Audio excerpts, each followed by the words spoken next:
Dear I Am reader, thank you for joining us today. Immortalist magazine is pleased to present a new article by Australian-based evolutionary theorist and activist John Stewart. Today's title is Evolution's Arrow. This is no place to stop. Halfway between ape and angel. Benjamin Disraeli. A major evolutionary transition is beginning to unfold on Earth. Individuals are emerging who are choosing to dedicate their lives to consciously advancing the evolutionary process. They realize that they have a significant role to play in evolution. Redefining themselves within a wider evolutionary perspective is providing meaning and direction to their lives. They no longer see themselves as isolated, self-concerned individuals who live for a short time, then die irrelevantly in a meaningless universe. They know that if evolution is to continue to fulfill its potential, it now must be driven consciously, and it is their responsibility and destiny to contribute to this. At the heart of this evolutionary awakening is the understanding that evolution is directional. Evolution is not an aimless and random process. It is headed somewhere. This is very important knowledge. Once we understand the direction of evolution, we can identify where we are located along the evolutionary trajectory, discover what the next steps are, and see what they mean for us as individuals and collectively. Where is evolution headed? Contrary to earlier understandings of evolution, an unmistakable trend is towards greater interdependence and cooperation amongst living processes. If humans are to advance the evolutionary process on this planet, a major task will be to find more cooperative ways of organizing ourselves. The trend towards increasing cooperation is well illustrated by a short history of the evolution of life on Earth. For billions of years after the Big Bang, the universe expanded rapidly in scale and diversified into a multitude of galaxies, stars, planets, and other forms of lifeless matter. The first life that eventually arose on Earth was infinitesimal. It was comprised of a few molecular processes, but it did not remain on this tiny scale for long. In the first major development, cooperative groups of molecular processes formed the first simple cells. Then, in a further significant advance, communities of these simple cells formed more complex cells of much greater scale. A further major evolutionary transition unfolded after many more millions of years. Evolution discovered how to organize cooperative groups of these complex cells into multi-celled organisms, such as insects, fish, and eventually mammals. Again, the scale of living processes had increased enormously. This trend continued with the emergence of cooperative societies of multi-celled organisms, including beehives, wolf packs, and baboon troops. The pattern was repeated with humans. Families joined up to form bands, bands teamed up to form tribes, tribes joined to form agricultural communities, and so on. The largest-scale cooperative organizations of living processes on the planet are now human societies. This unmistakable trend is the result of many repetitions of a process in which living entities team up to form larger-scale cooperatives. Strikingly, the cooperative groups that arise at each step in this sequence become the entities that then team up to form the cooperative groups at the next step in the sequence. It is easy to see what has driven this long sequence of directional evolution. At every level of organization, cooperative teams united by common goals will always have the potential to be more successful than isolated individuals. It will be the same wherever life arises in the universe. The details will differ, but the direction will be the same, towards unification and cooperation over greater and greater scales.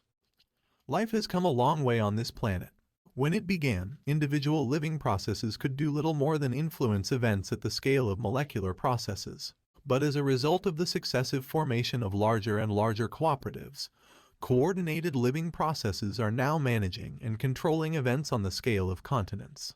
And life appears to be on the threshold of another major evolutionary transition. Humanity has the potential to form a unified and inclusive global society, in symbiotic relationship with our technologies and with the planet as a whole. In the process, we will come to manage matter, energy, and living processes on a planetary scale. When this global organization emerges, the scale of cooperative organization will have increased over 1 million times since life began.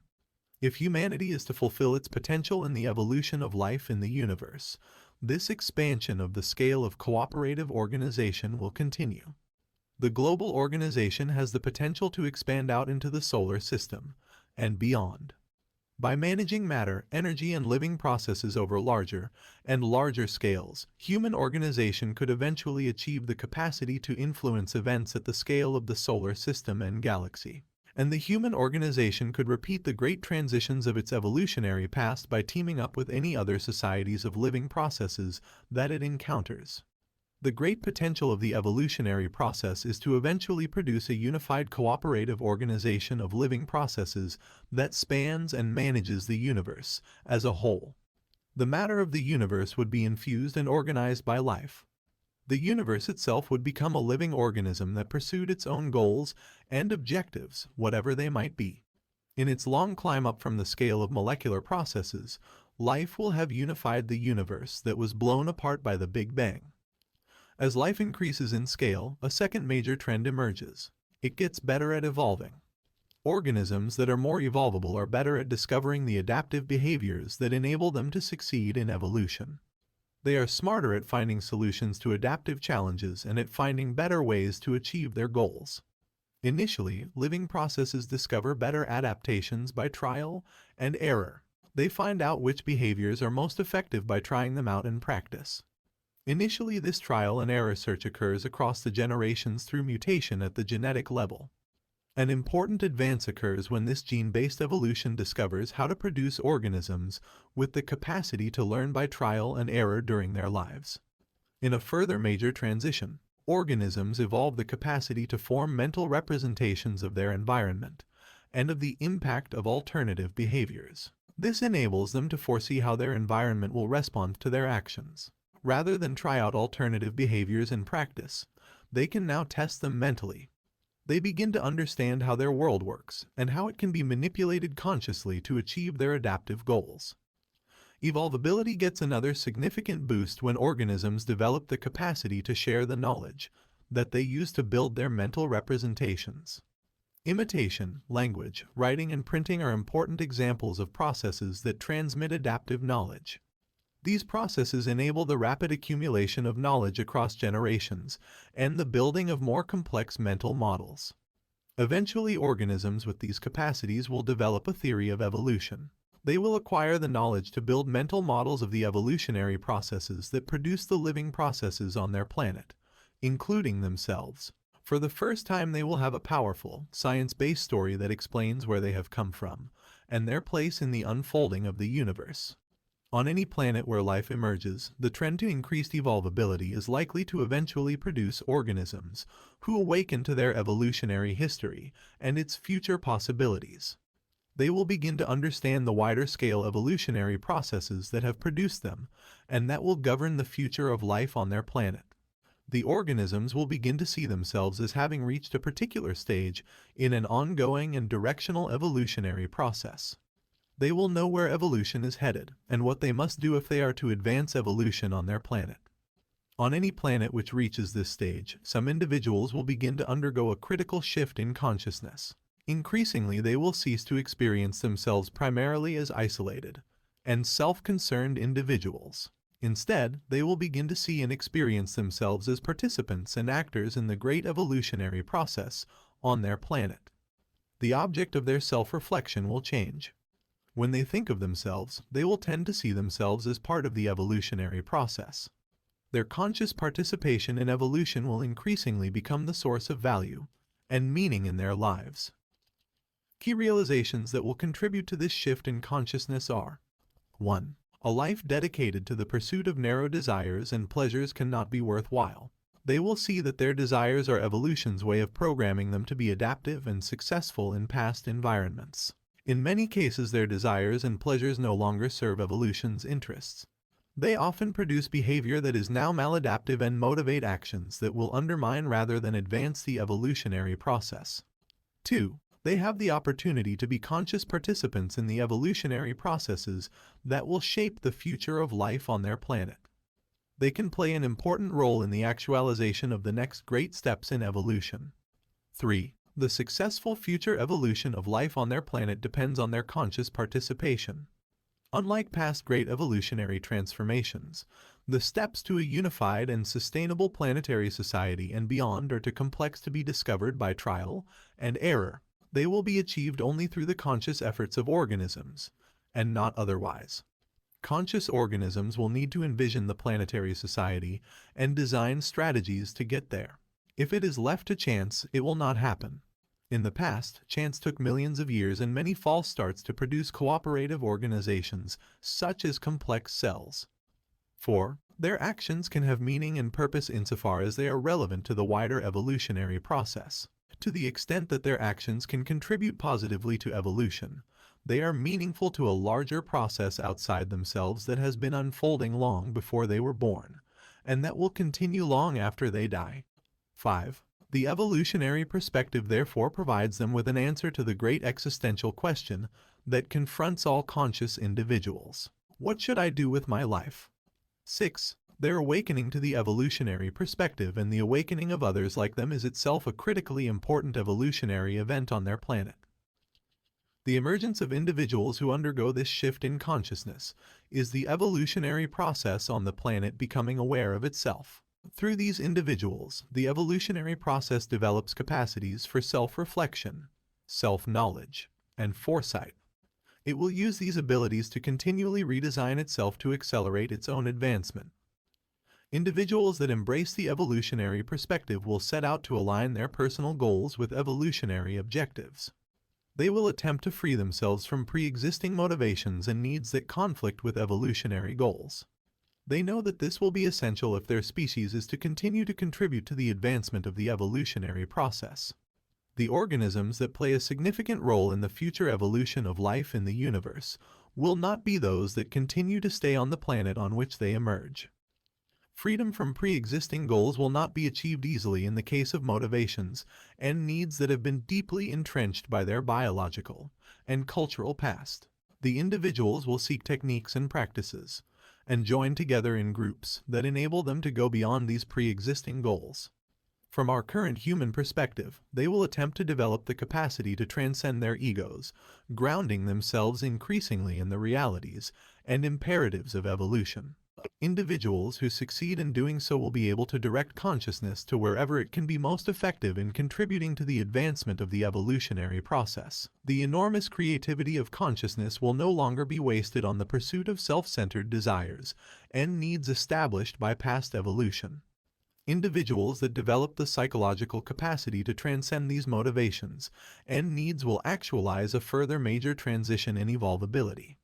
They will be self-evolving beings. Organisms that have the ability to adapt in whatever directions are necessary to advance the evolutionary process, unrestricted by their biological and social past.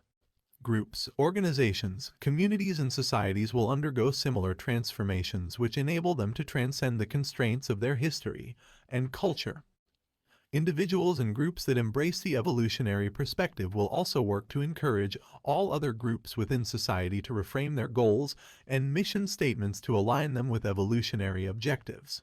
Social, political, governmental, and economic organizations will begin to re-evaluate their activities and goals to ensure they are consistent with the advancement of the evolutionary process.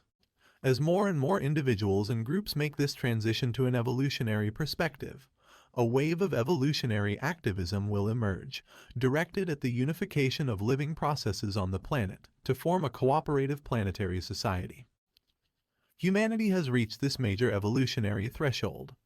The next great step in social evolution on Earth is the formation of a unified, sustainable, and creative global society. On Earth, individuals and groups are beginning to emerge who have decided to consciously contribute to the evolutionary process by doing what they can to actualize such a global society. They are energized by the realization that their evolutionary awakening and activism is part of a significant evolutionary transition on Earth. Humanity will draw on its evolutionary history to see how to build a cooperative and unified global society. As we have noted, evolution has repeatedly organized self-interested entities into new cooperative wholes. Evolution shows us how cooperation can be organized without individuals having to submerge their own interests or to fundamentally change their natures. Humans will not have to become saint-like. A cooperative global society can be achieved without people having to sacrifice or suppress their self-interest. Evolution produces cooperation by instituting forms of social organization that align the interests of individuals with the interests of the collective. Drawing on these evolutionary examples, humanity can institute forms of organization at the global scale that will align the interests of citizens, corporations, and nations with the interests of the global society. This will necessitate the emergence of global constraints, governance that reaches across the planet, supporting cooperation and suppressing free riding and destructive competition. Entities at all levels will feel the impact of their actions on others and on the collective. They will benefit whenever they benefit the global society, and they will be harmed whenever they harm the collective. Pollution and war will no longer pay. Pursuit of self-interest alone will lead all participants in the global society to act cooperatively and in the interests of the global society. All participants will treat the other as self because any impact they have on the other will have a comparable impact on them. In the past, the emergence of new cooperative organizations gave rise to an explosion of diversity and differentiation within the new organizations. This will be repeated at the global scale. The new forms of social organization will also enhance the evolvability of our existing forms of government. Government will be replaced with far more intelligent and adaptable processes that utilize the dynamism, creativity, and energy of properly managed markets. Like effective markets, the new governance processes will harness a diversity of perspectives to solve adaptive challenges.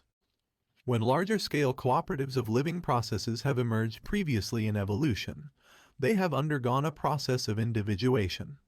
The unified global society can be expected to follow a similar evolutionary path. It will progressively develop internal processes that enable it to act, adapt, and relate as a coherent whole. Eventually, the planet will be able to speak with one voice. For the first time, there will be an entity that other planetary societies could relate to and interact with. If Earth is successful in reaching this level, a new universe of possibilities and experiences will open up to humankind. Now, a question for IM readers. What role do you wish to play in humanity's evolution? Let us know what you think, and if you like this article, share it with the world. To write for IM or to publish on our platform, find us on immortalismagazine.com. Subscribe to receive our digital magazines, voice articles, and updates straight to your inbox. Read to you by IM Bot.